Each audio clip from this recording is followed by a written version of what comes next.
In this video, I'm going to show you how to register Octopus Energy. Now, this should be a quick and easy process video, so let's go ahead and jump straight into it.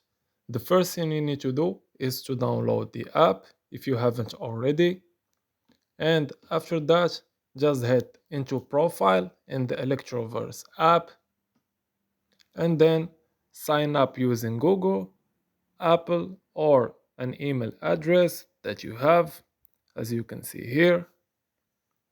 And after that, just enter your details and create a password. You will need your first name, last name, and country of residence as well. And after that, you are all good to go. You can start using the app and you can start using Octopus Energy. You can also sign up using the website or using the app as well, as you can see here.